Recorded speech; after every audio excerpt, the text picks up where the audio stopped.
नमस्कार दोस्तों, आप सभी का मेरे चैनल पे हार्दिक स्वागत है। शकुनी मामा दुर्योधन के साथ था, लेकिन काम पांडवों के लिए कर रहा था। क्या ये सच है, जानेंगे इस वीडियो में। महाभारत के पात्रों में शकुनी मामा का रोल सबसे अहम रहा, जिसके कारण महाभारत का युद्ध हुआ। कौरवों के मामा शकुनी कुटिल बुद्धि के लिए विख्यात थे।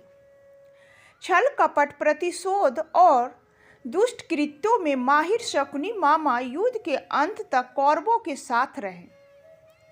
आइए जानते हैं कैसे कौरवों के मामा श्री शकुनी दुर्योधन के साथ होकर पांडवों के लिए काम कर रहे थे।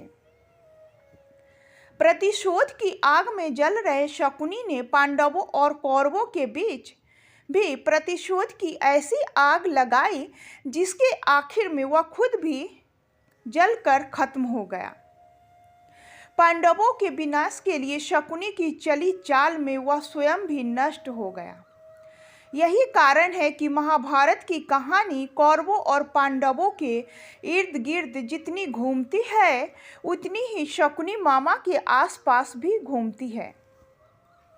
यह बात सच है कि शकुनी था तो दुर्योधन के साथ, लेकिन काम पांडवों के लिए कर रहा था।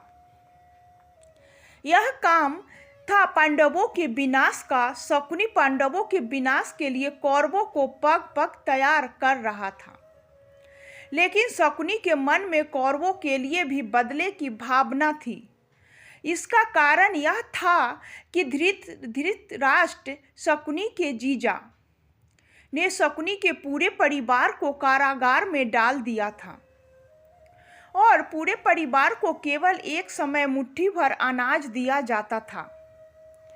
परिवार वालों ने निर्णय लिया कि यह भोजन सबसे छोटे पुत्र यानी शकुनी को दिया जाए, जिससे कि वह जीवित रहकर बदला ले सके। इस तरह शकुनी ने एक एक कर अपने परिवार की मृत्यु देखी और बहन के ये परिवार को नष्ट करने का प्रण ले लिया।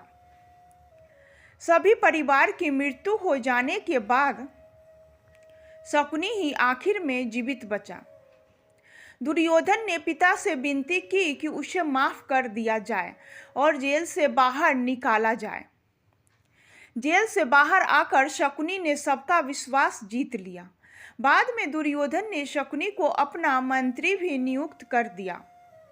शकुनी ने धीरे धीरे दुर्योधन को अपने मोह पास में बांध लिया, जिसके बाद शकुनी का काम और भी आसान हो गया। शकुनी के कारण ही पांडवों को वनवास भोगना पड़ा, द्रौपदी का चीरहरण हुआ और आखिर में महाभारत का युद्ध हुआ। महाभारत के युद्ध में भले ही शकुनी ने दुर्योधन का साथ दिया, लेकिन वह जितनी नफरत कौरवों से करता था, उतनी ही नफरत पांडवों से भी करता था। इसलिए उसने ऐसी ही चाल चली, जिससे पांडव और कौरवों के बीच महाभारत का युद्ध हुआ और सब कुछ खत्म हो गया।